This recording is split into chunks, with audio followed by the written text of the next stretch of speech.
This is a live look at downtown Cedar Rapids at 9:34 on this Friday morning, Friday the 13th, a Friday we won't soon forget in Cedar Rapids, that's for sure, as the Cedar River has taken over downtown Cedar Rapids.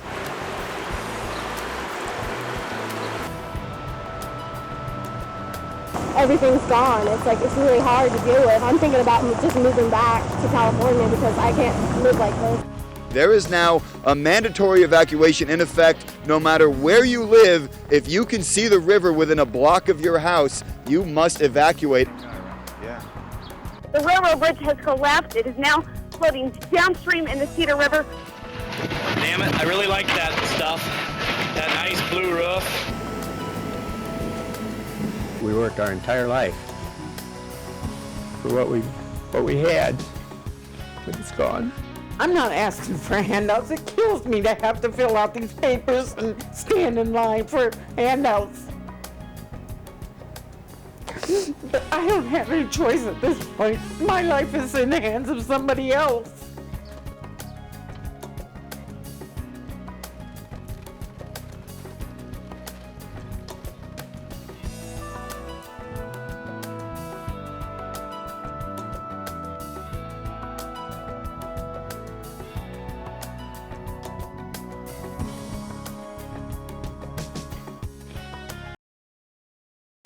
5 years ago, I could not have been standing at this place at this time on the banks of the Cedar River. That's because the water would have been 19 feet above my head. Good evening. I'm Tiffany O'Donnell. And I'm Scott Sanborn. In the spring of 2008, the people of the corridor and beyond, from Cedar Falls to Iowa City, faced the unthinkable, faced a nightmare, faced the biggest challenge of recent memory. 5 years ago, the waters of the Cedar River roared out of their banks. Over just a few days, 18,000 people forced from their homes, nearly 8,000 homes damaged by floodwaters. And 1,300 homes destroyed, 7,000 jobs lost in Cedar Rapids alone. And as we've seen, everything is gauged in terms of the 2008 floods, before the floods, after the floods. Over the next hour, we'll take a look at some of the worst, most challenging moments faced by our communities and what we've done in the 5 years since. Join us as we spend the next hour rising above the waters. The corridor 5 years later.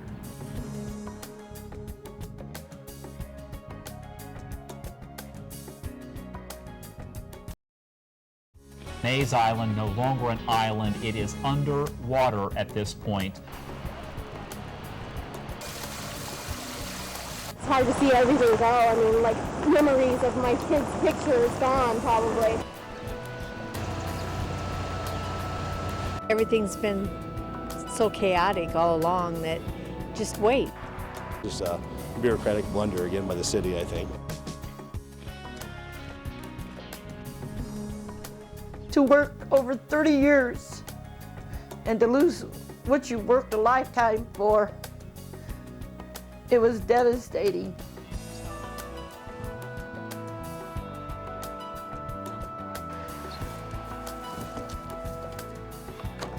I don't know how much stress they expect us to handle before they actually start helping us.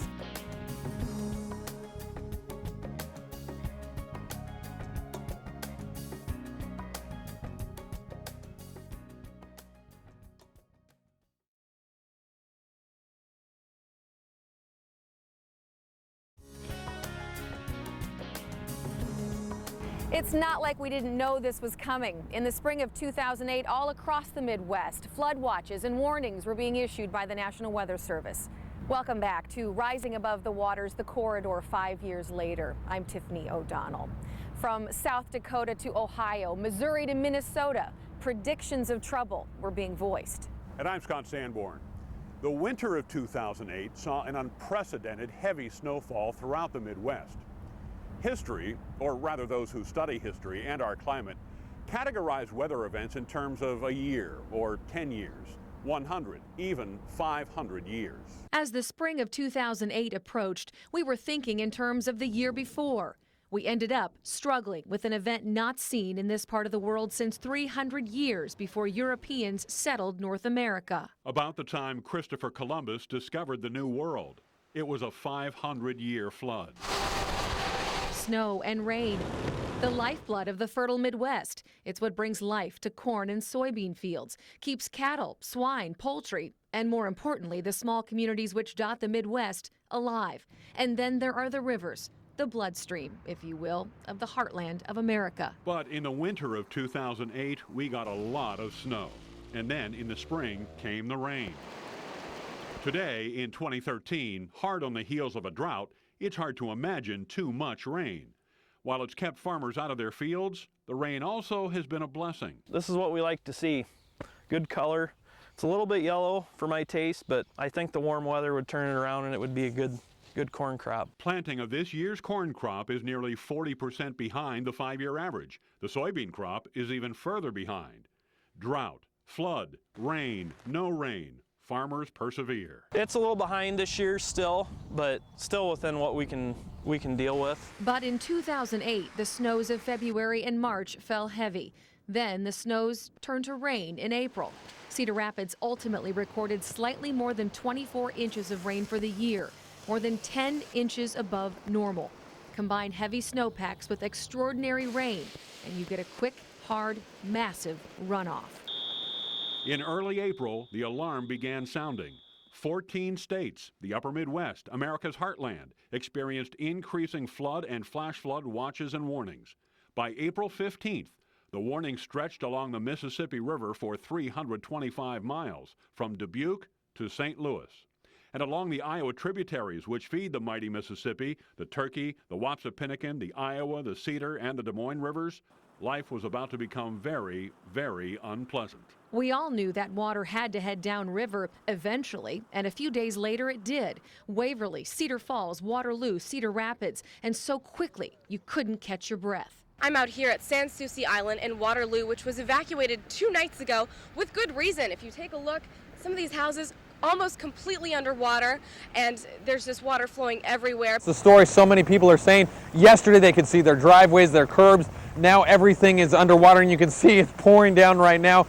It's going to get a lot worse before it gets better. Politicians began warning of the danger. Be prepared, they said. It should be okay, they said. We're prepared, they said. The capabilities of this community are just outstanding in responding to a disaster. First responders warned of the danger. Be careful, be prepared, listen to the warnings. We do, however, need to plea again with all citizens to restrict your water usage to only those essential things like drinking. Cedar Rapidians at first couldn't fully understand the danger. And in Iowa City, well, other than sheer terror and panic over what is clearly a disaster of unprecedented proportion, my worry for what is happening to the campus and all of the buildings that clearly were being damaged as the floodwaters were coming into them. How do you think about the unthinkable? Not since 1993. 15 years earlier had Cedar Rapids been seriously threatened by floodwaters. Before that, 1929, just shy of the worst recorded flood here in 1851. As the gravity of the situation, the oncoming threat to places like the National Czech and Slovak Museum began to take hold, our Iowa values kicked in. When a neighbor needs help, don't ask questions, just do it. When we return, the flood.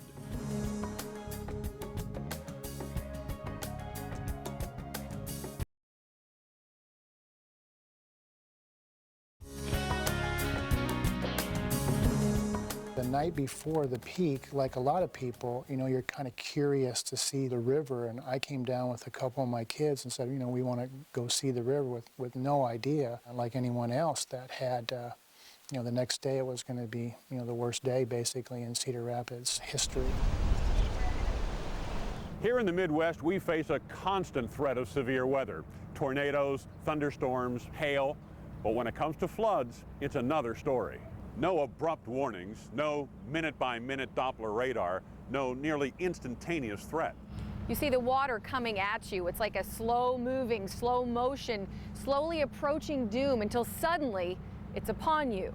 On June 13th, 2008, doom arrived in Cedar Rapids. This is a live look at downtown Cedar Rapids at 9:34 on this Friday morning, Friday the 13th, a Friday we won't soon forget in Cedar Rapids, that's for sure.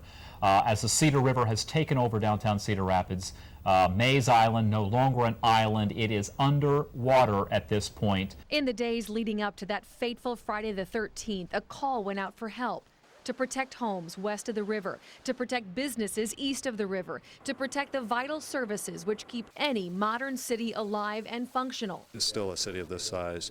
It does tax our resources, even though we have had 3 days to prepare for this. More than 7,600 volunteers responded to the call. Brigades of volunteers built miles of walls on both sides of the river to protect everything they could. But this is all residents and volunteers out, just people helping each other, loading pickup trucks and getting it out. Then the walls were widened, strengthened, made taller, then widened again. By June 10th, 3 days before the Cedar River crested, the U.S. Geological Survey was reporting the highest stream flows in modern history, and still the water rose. If you don't need to be in an affected area, stay away, because all you do is get in the way of the people who are doing the job. It had just one place to go, downstream, and Cedar Rapids, Iowa City, and the infrastructure which supports them were in the way. Inside this building is one of the wells that feeds the city's water supply. And as you can see, water has come right up to the building. There has been a pretty massive effort to protect the integrity of this building and the well that's inside it. You can see they have sandbagged all around it. Sandbags, pumps, sheer human effort were simply not enough, and faster than anyone could imagine. The stopgap safety measures fell one after another. At 9 o'clock this morning, the Cedar River hit 31.1 feet. It's expected to crest later today at just a little bit, just a smidge under 32 feet. That shatters the old record. As the waters rose, they spilled into neighborhoods to the west and the core business district to the east. At slightly more than 31 feet, the water was 19 feet above its normal level, filling low-lying areas, stopped only by the natural barriers of the city's higher ground. CBS 2 news crews tried to map its progress in unconventional ways. We're coming up on Czech Village now, and if you take a look just off to the left, you can see just how deep the water is in this area. You can see the museum up there. This is one of the areas hardest hit in terms of how much flood water has come up. You look at the doors, many of these shops, it's right up to the very tops of the windows and doors on the first level, in some places even higher. The waters were unwavering in their quest to move downstream. 10 square miles of Cedar Rapids were suddenly uninhabitable, unusable, gone. More than 1,100 city blocks flooded, more than half of them severely. 10,000 people suddenly had no place to live, and still the unrelenting rain continued to fall. To work over 30 years and to lose what you worked a lifetime for, it was devastating. We worked our entire life for what we had, but it's gone. On the other side of the river, the downtown business district was simply gone, as were the federal courthouse, city and county structures, the structures which keep a city and a county running. At the time, the first response of the city is always the protection of people's lives, safety. And so here, the fire department itself is being inundated. Their control center is being underwater at the same time. The one that I kind of remember is when the smoke started, coming out of the basement of the Lynn County Courthouse. I mean, the whole building surrounded. You could see this smoke coming out, and people thought there was obviously a fire of some sort down there. It's been a very long night there at Mercy Medical Center. So the evacuation, that began around midnight last night. They were bringing in ambulances to transport the patients to other area medical centers. Those ambulances came in from as far as Peoria, Illinois, to help the process go more quickly. In addition to transporting the patients by ambulance, medical Humvees were also used. One scene of the city's suffering was seen around the world, crossing the Cedar River, a railroad bridge. Hopper cars laden with rock had been placed on the bridge to anchor it down. The plan didn't work. The railroad bridge has collapsed. It is now floating downstream in the Cedar River. It took just a matter of seconds. We've been watching this for a number of minutes now. It was slowly beginning to tip, beginning to collapse. Once the first rail car tipped over, it was all over from there. And while all of this was happening in Cedar Rapids, the waters kept rolling downriver, and Iowa City was the next obstacle in its path. And there, a battle was underway to protect the campus of the University of Iowa. We go there next when we return.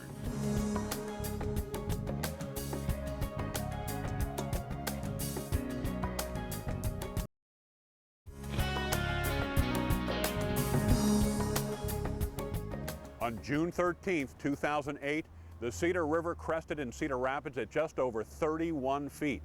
By this time, roughly 4,000 homes were underwater, and most buildings housing city and county government were as well. Nubo, the Central Fire Station, the police department's communications equipment, Lynn County offices, even the jail, all virtually islands. To the south in Iowa City, the hope was that the Coralville Dam and reservoir could hold back the surging river, but precautions were being taken south of the dam as well, and a line was being drawn at the University of Iowa, where the campus straddled both banks of the river. I recall very vividly waking up at 4 o'clock in the morning on Friday the 13th and looking out the windows of the northwest porch and the president's residence and seeing the water literally in the loading dock at Hanshaw Auditorium.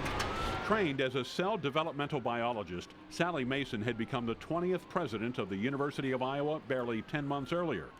Now, having seen the devastation to the north in Cedar Rapids, she and her advisors were dealing with the very survival of the school. We would convene every 9 a.m. in our war room at the Department of Public Safety on campus, and we would basically go over what we knew had happened and what we were anticipating could happen. As in Cedar Rapids, the call went out for volunteers to help build fragile walls of sandbags. And when the call came out, literally thousands answered.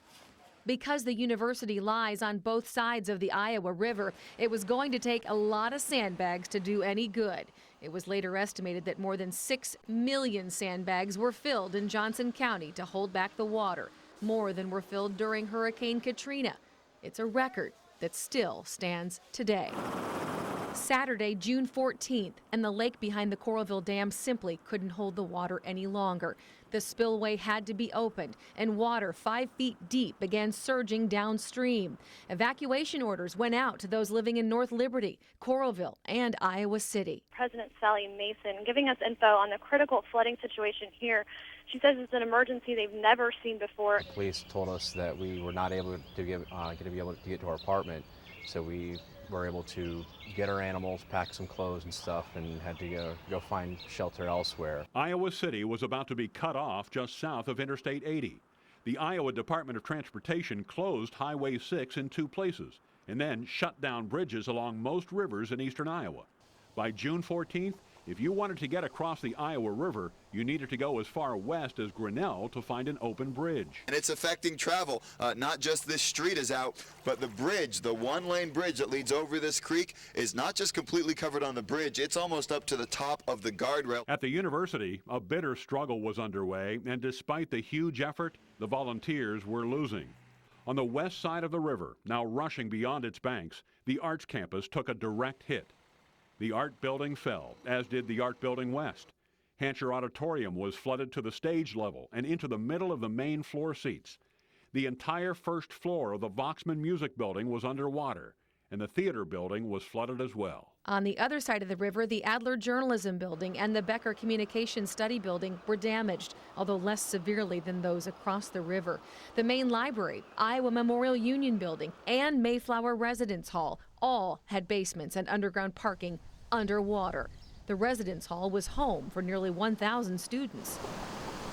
And yet, in the few critical days before the crest, the university was able to get important library collections and millions of dollars worth of art out of the threatened buildings to safety.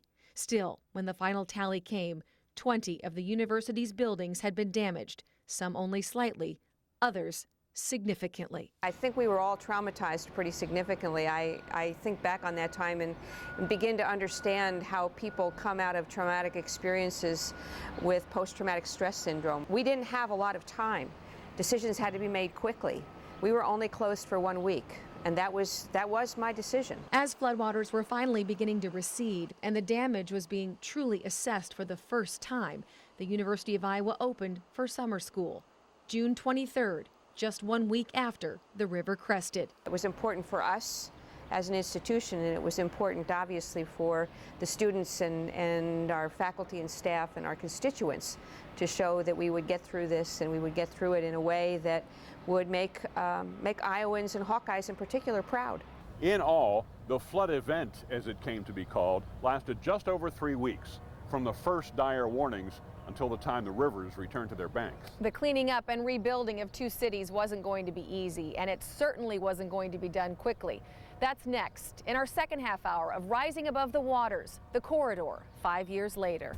We hear every day about millions of dollars that are supposed to be available for the flood victims. Where is the money? Get going so we can get past all of this, and it's just really frustrating that we just don't know how all this is going to operate.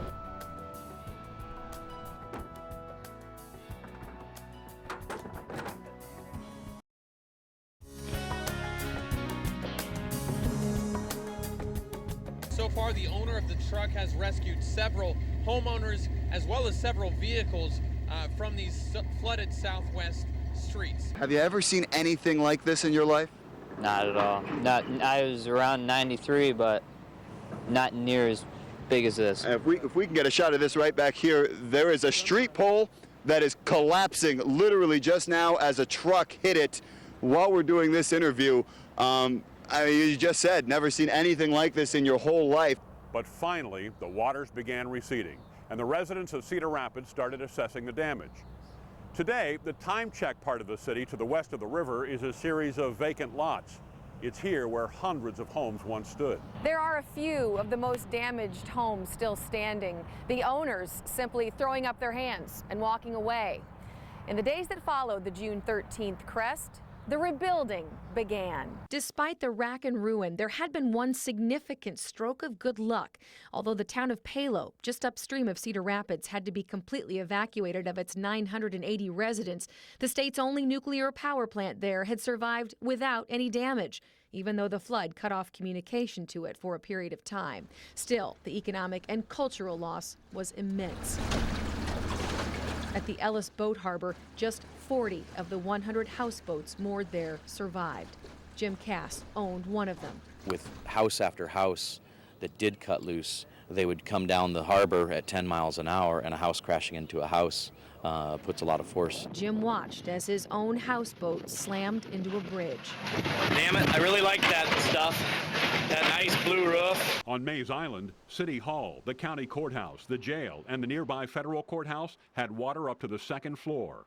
In Czech Village, the National Czech and Slovak Museum and Library's first floor was flooded out, with a loss of many of its artifacts and documents. The African American Museum and Cultural Center of Iowa was also flooded through the first floor. Many of its 1,700 exhibits destroyed. The entire adult and reference sections of the city's public library, more than 150,000 books, magazines, and media were lost. But the children's section was saved by moving it to the second floor. And the Paramount Theater, the heart of Cedar Rapids' cultural community, was flooded up to the first floor. Its 1928 Wurlitzer theater organ console was found floating on the stage. The irony, the theater had just completed a large, expensive renovation. The Mother Mosque of America, the oldest building in the United States, built specifically for use as a mosque, lost a century's worth of documents and artifacts stored in its water-filled basement. 25 churches, ministries, and worship centers were destroyed or heavily damaged. But here and there, rare miracles. Here was this angel table sitting here. We take that as a sign that God's watching over our city, watching over our congregation. On June 20th, President George W. Bush landed aboard Air Force One to tour the region by air and on foot. He left promising federal aid to rebuild.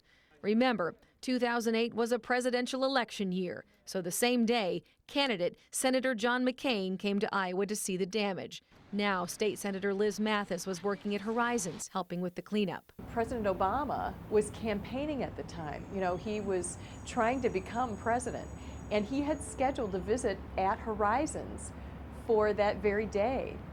So we had had Secret Service throughout our building the days leading up to that, and he had to cancel his visit, obviously. So during all of this cleaning and trying to get, all of our furniture out of the building, my phone rang, and I thought, well, who's this?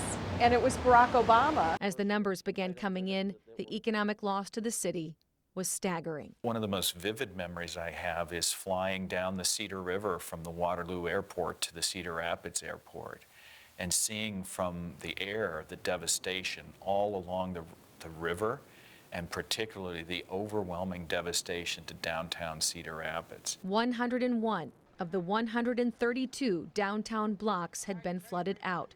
All of the 450 businesses in the downtown core were impacted.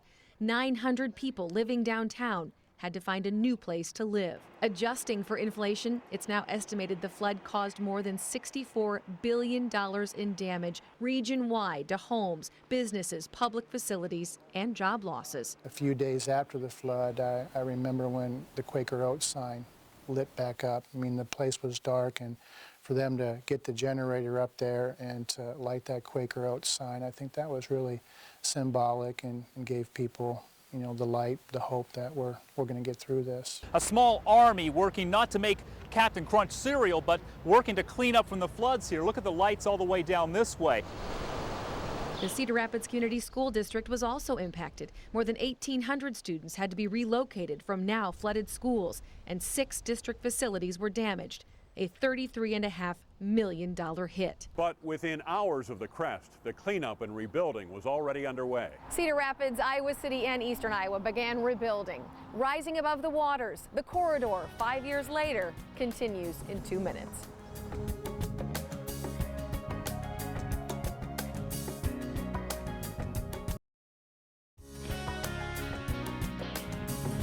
Our original plan A was to put long-term flood protection on both sides of the river, and that didn't work out, so we tried plan B, which is a different financing for the same plan, and that didn't work out. So we're basically at plan C, which is try to get this built, one segment at a time. Adversity can either bring out the worst or the best in people, and we were very fortunate in Iowa because I think it brought out the best. People kind of say this in very silent, they try to, in whispered terms, they'll say, oh, maybe the flood wasn't so bad after all. We gotta knew this or we gotta knew that. Where and when do you start trying to pick up the pieces of destroyed communities?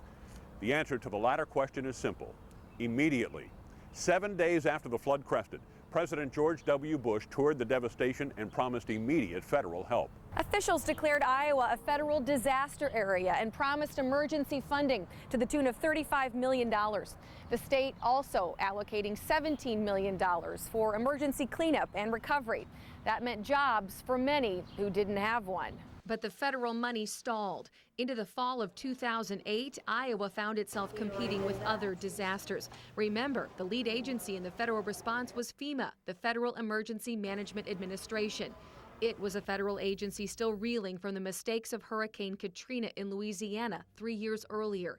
Remember those emergency trailers sent to Cedar Rapids to provide temporary housing? The same trailers which had been used in Katrina and which were later proved to be laden with noxious, sometimes life-threatening odors from formaldehyde used to preserve wood in those trailers. CBS 2, in a special report, sent air samples of those trailers to be tested. Using test kits from a reputable lab, we asked dozens of eastern Iowans living in FEMA mobile homes if we could use this test to determine what's in the air. The big concern, formaldehyde. And what we found sent FEMA scrambling. The state of Iowa is now asking questions, and now people are questioning the roofs over their heads. Dear God. 30% of the homes we tested, unsafe. But that's not all. When we try to help those with alarming levels get in touch with FEMA, we couldn't believe what happened. My heart sunk. It's like, get a little hope and then boom. Nobody who is going through a disaster and in temporary housing should be forced to put their health and safety at risk by occupying a temporary shelter the government gives them that has hazardous materials inside it. It was a result of some of the experiences that we had here in Iowa and in Katrina that policy has changed. It was one of many false starts that seemed a good idea at the time, but just didn't work in practicality. 3 months after the flood, then House Speaker Nancy Pelosi came to Cedar Rapids, promising the dam erected against recovery money would be broken. I want you to know that you have my assurance as Speaker of the House that we will do everything that we possibly can to ensure that every Iowan who is affected by this is helped. Another was the Jump Start program created by then Governor Chet Culver and the Iowa legislature. It was a promise to get eastern Iowans back into their flood homes more quickly. But for many, it turned into a bureaucratic nightmare of paperwork and shifting from one state relief office to another. They will not reimburse us for anything we spent after December 10th. The last trip we made, we were there for around 5 hours. I called every day. They'd put me on hold for 20 minutes at a time, and then they'd hang up on me. And then there was FEMA itself. When FEMA first arrived on the ground, they did a great job with emergency response. That is, the immediate aftermath of the tornadoes and the floods. But then, as the recovery went on, it seemed like a lot of the people who first arrived were shifted to other disasters. New people came in, and when you went to town hall meetings, you would hear the same answers to the same questions that people had been hearing for months. It seemed that FEMA was an agency of two minds. Yes, then no, when it came to helping fix the problems in the corridor. In Cedar Rapids, the city wanted a flood wall to protect against future flooding on both sides of the river. FEMA said now it would only allocate money for the downtown business district. Twice, it's refused any flood wall protection on the west side to protect the time check area. So when you take the federal government and the local government and maybe what we can put together here locally, we can get this staged over a series of years. But it probably will be, you know, unfortunately another 7 to 12 years before it's done and completed. Of course, it doesn't help the city's case that twice in the last 3 years, Cedar Rapids voters have twice rejected extending the local option sales tax, or lost funds, to build flood wall protection on the west side. And then there is Iowa City and the University of Iowa. At the UI, 20 buildings were damaged, especially the city's arts buildings. They have been good partners and frustrating partners. There's no doubt about it. The University of Iowa was suffering post-flood, and 5 years later, it's still rebuilding. Look at the rebuilding of Hancher Auditorium, a project federal agencies had approved, then rejected several times.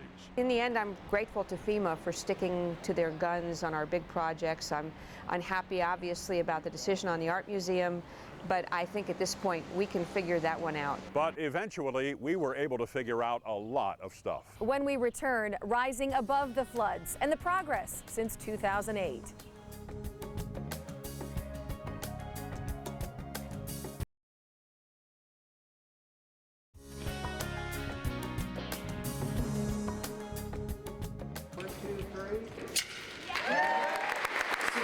Just 2 weeks ago, there was a celebration in downtown Cedar Rapids.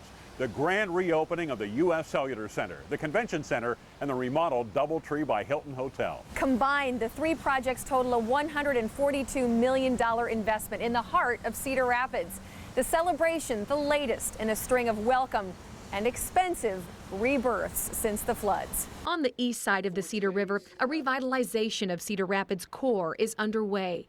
In addition to the reconstruction of the Cell Center and Convention Center, City Hall is back. 4 years after being forced to flee Mays Island and take interim offices in another part of the city, the council and government offices are back. Not in their old quarters, but in the renovated former federal courthouse. As for the federal court, it's now part of a gleaming glass high-rise, which marks the southern boundary, if you will, of the core downtown area. New shops and businesses have moved into once ruined stores. Restaurants and pubs now dot the downtown area, and nightlife is slowly re-emerging. Two crown jewels of the restoration: the remodeled and restored Theater Cedar Rapids and the total renovation of the Paramount Theater, which reopened its doors just before Christmas last year. And still under construction, the new Central Fire Station and the new downtown public library. When you see how downtown Cedar Rapids has been reborn in some ways, and you see new businesses moving in, new investments taking place, it kind of gives credibility to some of those statements made early on after the floods hit, when officials were saying, we will rebuild, we will be better, we will be stronger. And let's not forget about the New Bow District. The New Bohemia portion of Cedar Rapids was virtually underwater in 2008. Now, inside the New Bow City Market and the Rotary Hall, merchants and shops, even a culinary kitchen for students at Kirkwood Community College. This area becoming a linchpin for drawing residents and tourists to the area. And just across the bridge, here in Czech Village, another renaissance is underway, led by the National Czech and Slovak Museum and Library. It too was heavily damaged in the floods, and its revitalization is bringing the rest of Czech Village right along with it. There was no hesitation in the decision to rebuild the library, but there was still the problem of its close proximity to the unprotected west bank of the Cedar River. So, in what became a modern marvel of engineering, the mostly refurbished museum was literally jacked up, pivoted, then relocated on ground 10 feet higher than the original site. And when the library reopened, so did many of the businesses which surround it. The antique shops and bakeries, delis and pubs and restaurants have been discovered by those looking for excitement and entertainment. Perhaps the most painful part of this story is still unfolding, trying to draw residents back into the area, especially the hardest hit one of time check. We all remember those heartbreaking scenes from 5 years ago. Don't put your hands on anything. Scores, hundreds of water-damaged homes. Some could be fixed or rebuilt, and were, but others could not. The city embarked on a controversial buyout plan. Homeowners who didn't want to rebuild would simply be paid a market value-based price for the home which the city would demolish. We were able to raise the buyout from 100 to 107%. We were able to get the personal needs and replacement program in place to help flood victims replace their furniture. We started the demo process. But many have criticized for moving too slowly. FEMA mostly pays for the program, and federal money has come in waves.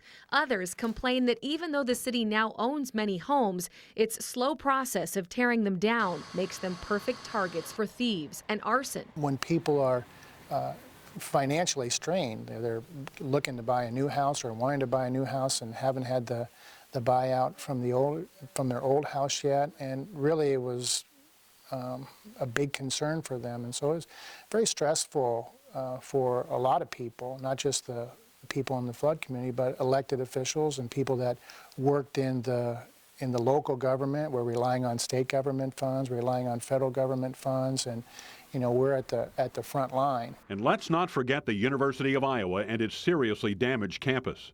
Some of the damaged buildings, like the main library and the Mayflower Residence Hall, were able to open in a matter of weeks. Others, like Pancher Auditorium and the old Arts Building, became sticking points between the university and FEMA when it came to reconstruction dollars. We want things to move faster, and they are a bureaucracy, and they are dealing with more disasters than just the one here in Iowa City. So to their credit, they stayed with us. We're pretty far along in the recovery process, and if our buildings stay on target, as we hope they will, we'll be done in 8. Although, in a bitter sense of deja vu, the floods earlier this month along the banks of the Iowa River are once again putting the campus at risk, and we still don't know the impact of this year's storms. And perhaps that is simply the moral to all that's been done in the wake of the 2008 floods. We still live by our rivers and creeks. And as this year has shown us, we may never get away from the threat of flooding. Some final thoughts when Rising Above the Waters, the corridor 5 years later, continues.